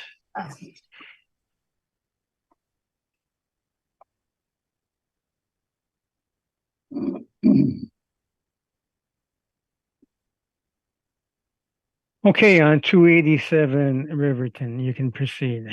Okay, thank you. Board of Revision file number 22-2893, roll number 14091446000. Address is 287 Riverton Avenue. Roll year is 2023, reference date is April 1st, 2021. Assessed value is $3,634,000. I do have a recommendation. So Mr. Story and I have been in negotiations. I had originally sent out an offer in the amount of $3,391,000. I received a counter offer from Mr. Story. We don't need the history. Just tell us what your verbal recommendation. I just wanted to put it on the record, please. So the counter offer was for $3,278,000. And we would be agreeable to that if Mr. Story is still agreeable to that. Yeah. So $3,278,000. We agree to that quantum, Mr. Chair. Thank you. Okay, and then we need some evidence as to how that value was arrived at.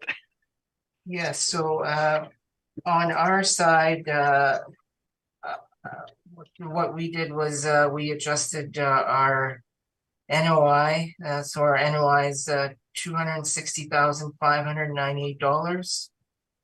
590? 98, sorry. 98, okay.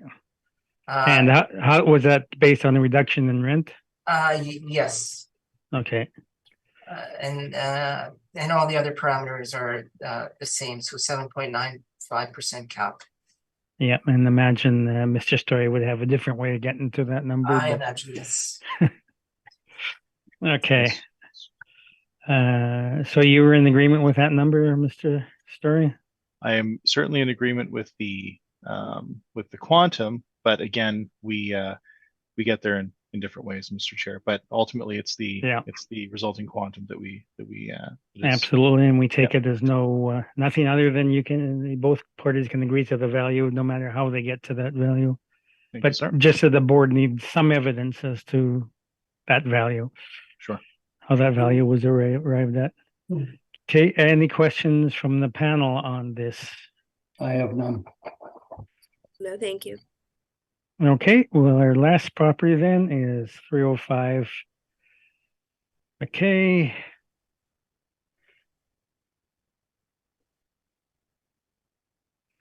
Let me again open the files.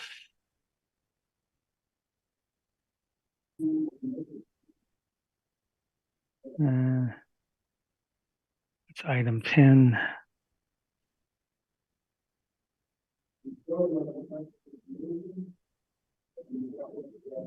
Okay, on 305 McKay. Mr. Das Muhammad, you can begin. You.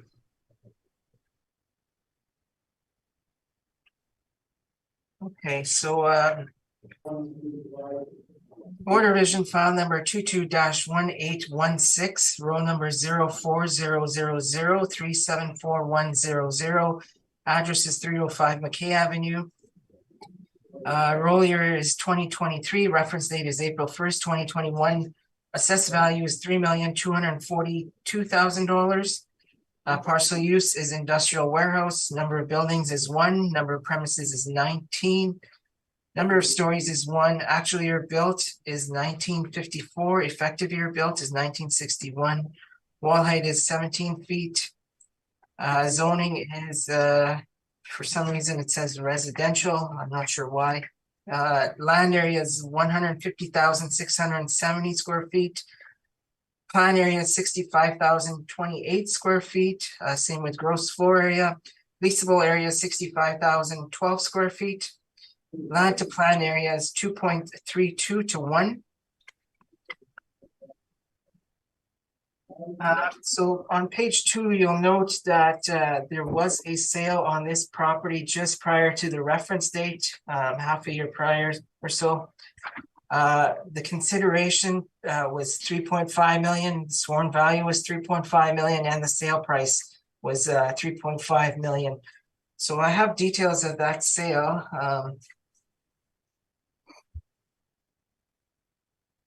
Actually, before I get to the sale, maybe I'll just take you through the location and all that. So in my appendix on page 10,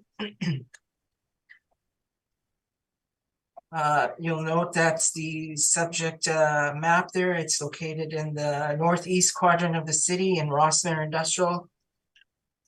On page 11 is the subject parcel boundaries. So I'm not sure if you guys can make a photo, a screenshot of this page. I will be referring to this back and forth when I go through the sale, because the sale involves a few lots. So yeah, that's page 11. Page 12 is the overhead view of the subject property. So you can see it's quite a big property. Page 13, just a different angle, all the way up to the top of page 15. And then there's additional pictures of the inside of the properties on the bottom of page 15, page 16, page 17. So basically it looks like it's workshop area and office areas. On page 18 is the building section.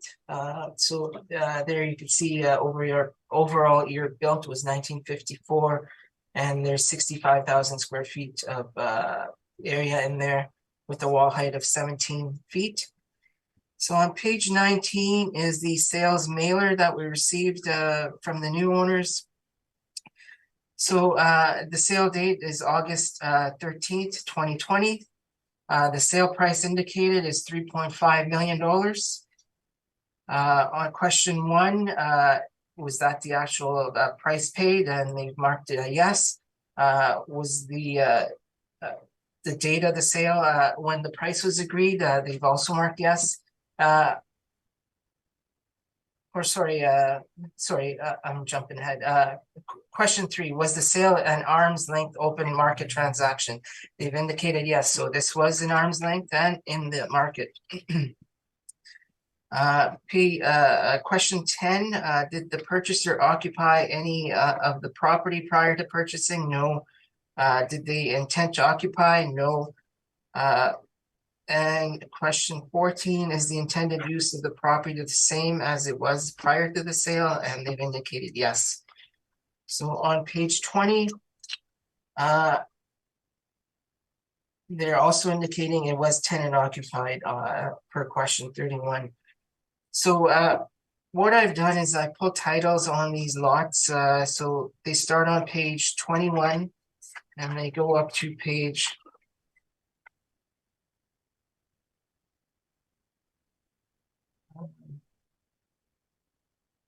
41. So what these are the titles that cross-reference to my photo on page 11. So I'm not sure if you can go back and forth or not. So I'll just try and make it as easy as possible. What happened was this sale was a multi-role sale. So if you turn to page 11, the parcel boundaries that you see there, that was part of the sale. And then just let me know when you are there, please. Yes, we're here, So on page 11, the dark purple is the building itself. So that was included in the sale.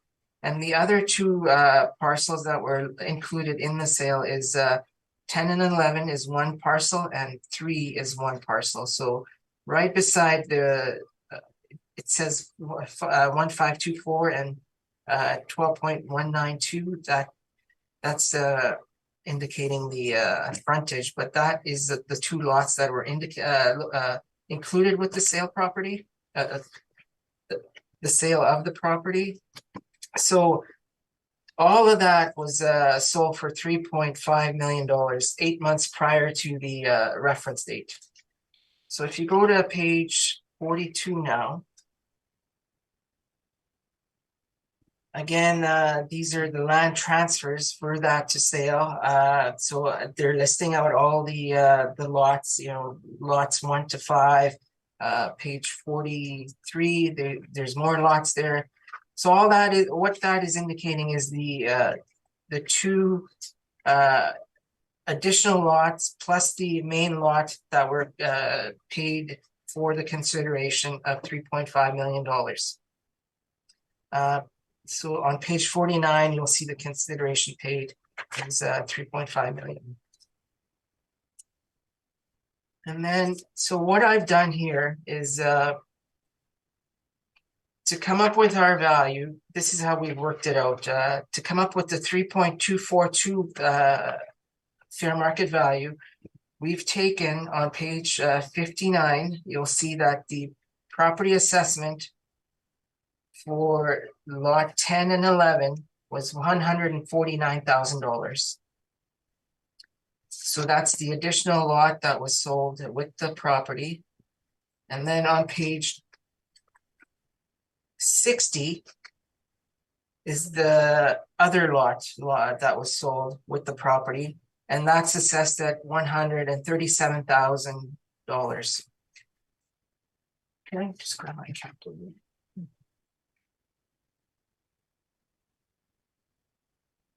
So total property value was for the multi-sale was 3.5 million. If you subtract the two lots, one for 149 and the other for 137.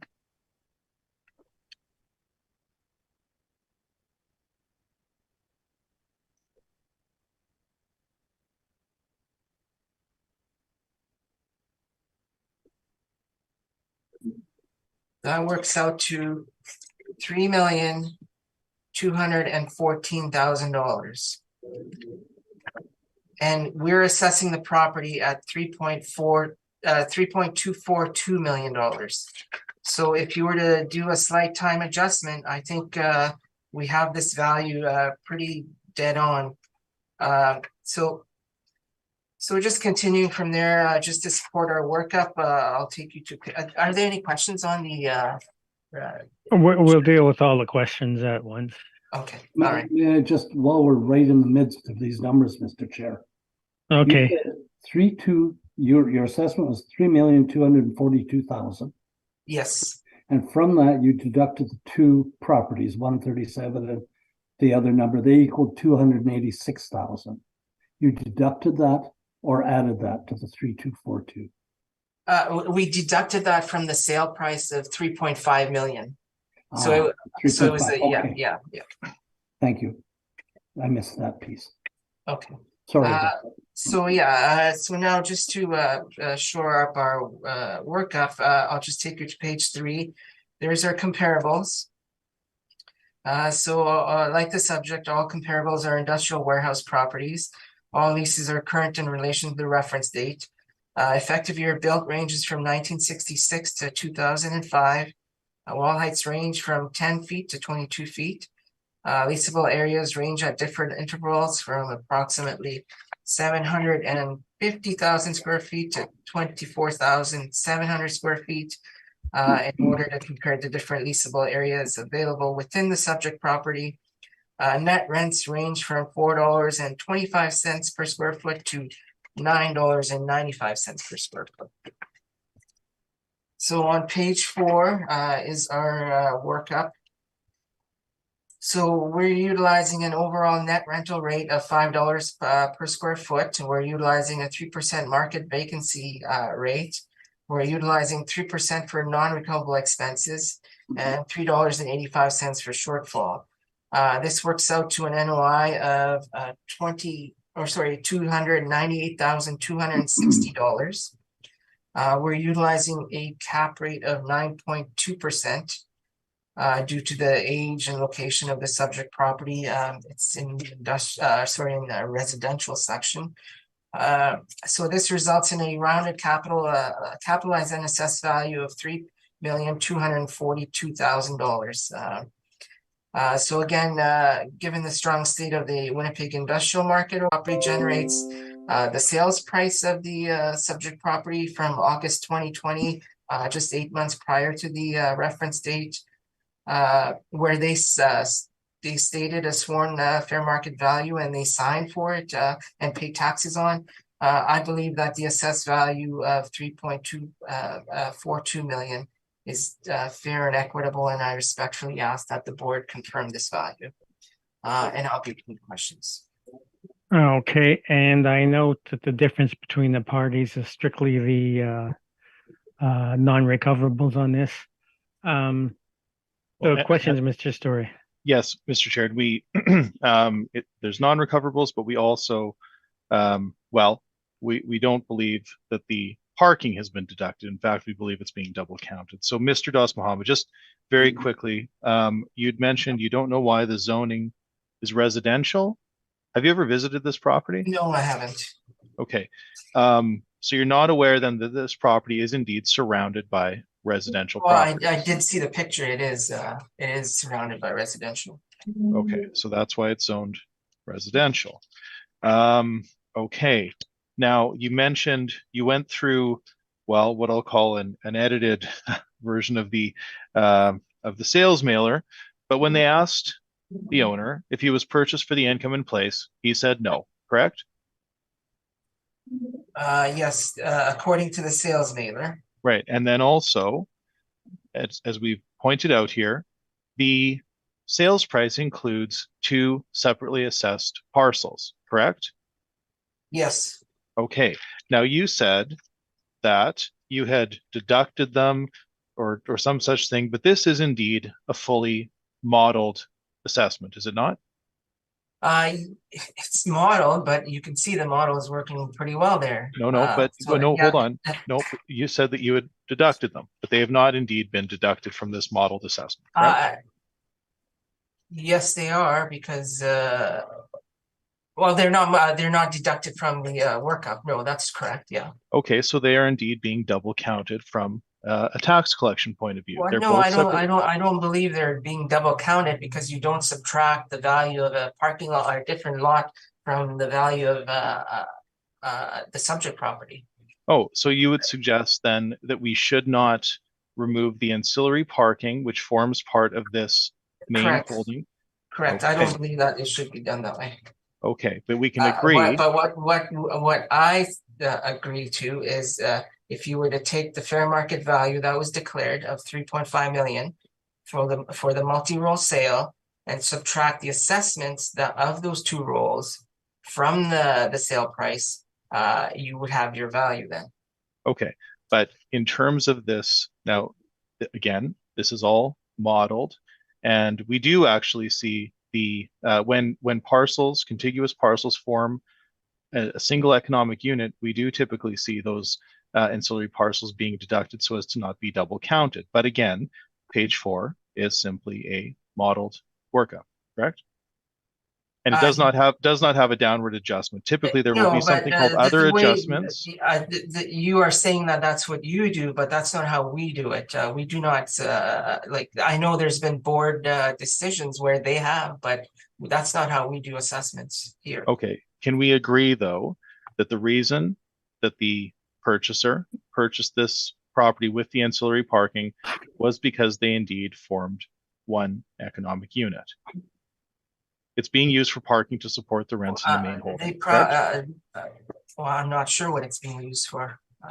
Oh, okay. Well, okay, I think that's the crux of our Like, issue. There is parking on the other side. There's tons of parking, so I'm not sure they would buy two small lots just for the parking. And looking at the overhead pictures, I don't even think it's being used for parking. There's Okay, a, well, so from there's the previous owner, he was using it for parking. They were separately assessed and deducted from from the what main I holding. see from the overhead pictures is, I think there's a dumpster there, and there is one semi-trailer there, but there's parking all around on the north side, northeast side of the building. Okay, so in your estimation, then why would the owner purchase those ancillary parking lots if he did not need them? Well, For the main I'm holding. not the owner. I didn't purchase it, so I'm not sure what his plans are for the additional lots. Okay. Were they Okay. owned by the same person and he sold them all at once? Yes, so this property has been well, yes, precisely. It was sold as a Okay. single economic unit, and it was purchased as a single economic unit. Okay, those are my questions, Mr. Chair. I think it's a pretty simple question of. Yeah. Sorry, never mind. I'll when it comes to my turn, I'll ask. Sure. Thank you, Mr. Chair. Okay, just, okay, I'll ask, Faye if you have any questions. Mr. Chair. Richard, Yeah, a couple. go ahead. I'm just putting my thoughts together. So your comment about not deducting the parking puts me in a confusing position, Arif, because as late as last week and numerous times, we have been told by assessors that this is a standard practice, that you will make an adjustment such as this for parking. Is that an incorrect statement by other assessors? I'm not sure what other assessors are saying, but what I'm saying is this purchaser paid $3.5 million for this property, and he signed saying that that was the fair market value for the three parcels that he purchased. So if you were to subtract the two other parcels from the sales price, that basically gives you what the price is assessed at, or the value that it's assessed at. So you are suggesting then that in your mind, there need not be an adjustment for the parking for those two lots? Not from our assessed value of 3.242 million, no. I understand. Because if you were to subtract that, so then what is the other two parcels worth?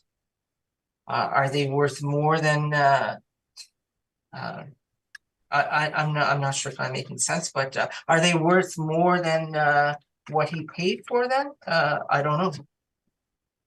Yeah, we can't answer that. Yeah. So a couple of other things then. Sure. When you made your presentation Mhm. and you went through your page 1, you talked about, and a little bit of a question in your voice, residential. I'm not sure. Yeah. This is just Yeah, let me finish. Arif, Sure. let me Yeah. finish, okay? Because they're connected here. And then when you got to the point about industrial, you said industrial park, and I sense some hesitation in your wanting to call it a park, an industrial park. So one, is it a residential area? Yes, if you look at the overhead pictures, it is a residential area, but I'm not sure why they're zoning the subject property as in residential. I think it should be zoned as commercial or M1 or M2 or something. I'll come to that in a moment. And so it's residential on your record. It's not an industrial park then. It's not an industrial park, no. Thank you. So you look at a mortgage from Steinbeck Credit Union of $6 million when the purchase for $3.5 million is done. Do you have any indication that this property may be developed into a residential property at some point? That I'm not sure of. Like You have no record. I'm not sure if that would be submitted as a business plan to the bank at the time of the mortgage or not, or Okay. I don't know. What they've indicated that what they're buying right now, the fair market value of what they're buying right now is what $3.5 million. Yeah. Okay, and my question posits on something that would be post-reference in any event, but I'm curious if you had any information. No, and I know from doing appraisals for the banks, when we do appraise a property, it was appraised on an as-is basis, not what is it worth today. If we were to lend them money, and if they don't pay, what can we sell it for? You know. Okay, I have no further questions. Thank you, Mr. Chair, for your patience. Okay, question I have is on the access to the back lot there. Basically, is that off RB? It definitely seems to be off McKay. Those parcels in question seem to provide the most direct access to the back parking lot. Is there also access off on the other side of the building off RB Avenue? Yeah, well, there is a little yeah, I'm not sure if you can access it from there or not, but yeah, there is definitely access from the K, but I'm not sure about RB. I think that might be like a city boulevard there. I'm not sure. Yeah, I can imagine the local residents don't like heavy trucks driving along these basically residential streets. Yeah, it's just yeah. Okay. And I would suggest maybe the owner maybe amalgamate the two parcels so they're not assessed separately, and that might lower the assessed value, I'm thinking. Yeah, but that is speculative. No, I've seen it where we. I've seen it. Yeah. If we look at, I guess, page 15, the top photo on page 15, you can see a vehicle going along that access from Arby, but other than that, I don't know what rides on that. Okay, Mr. Story, you can begin. Yes, thank you, Mr. Chair. And I just want to point out, I think you've all quite rightly, while we're still on page 13, you can see that Arby and McKay, that has access to that, let's call it the southwestern section of the site, but there is indeed a building that runs up to the line. So the primary access point is, that's actually called Aspenwood. Well, it's a little bit off of Aspenwood, but it's McKay and Aspenwood. Those parcels are required for the primary access to the site. They use it for parking, but it is also the primary access point.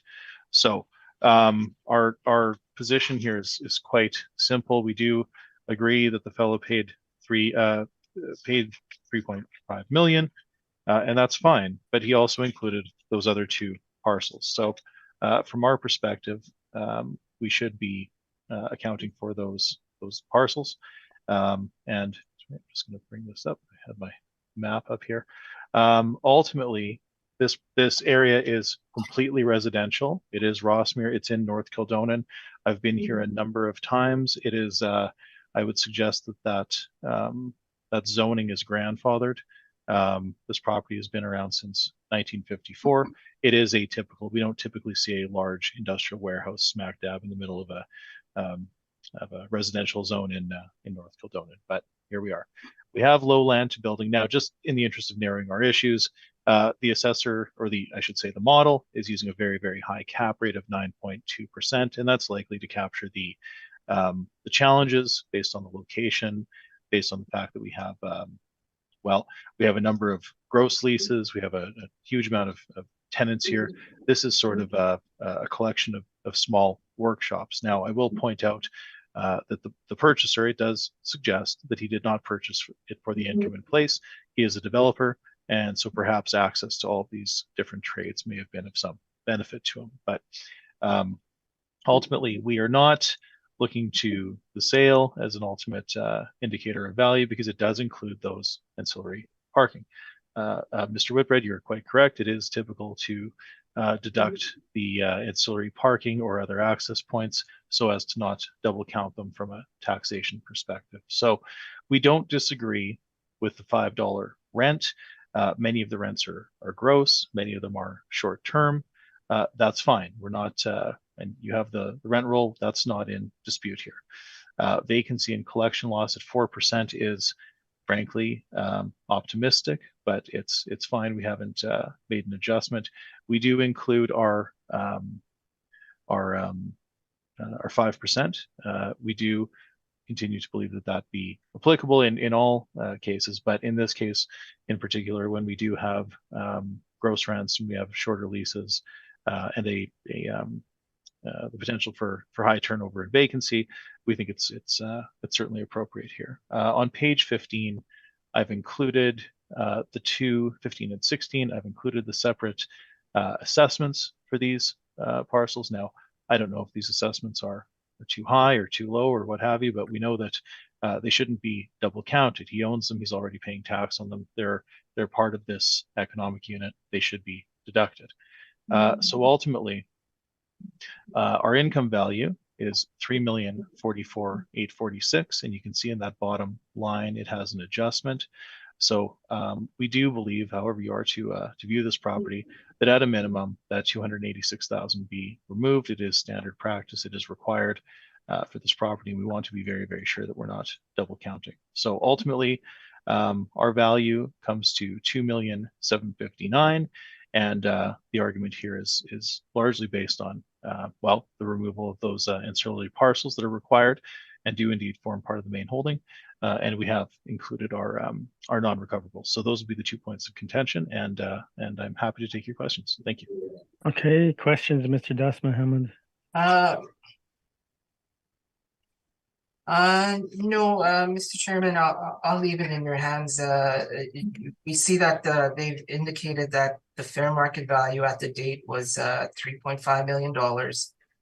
We're assessing the two lots, at that price, and I think we've been pretty fair. In, sorry, is this a question, Mr. Das Mohammed? No, we're talking about the three parcels. We'll give you one. a chance to for summation later on, but if you have no questions, then Faye, do you have any questions?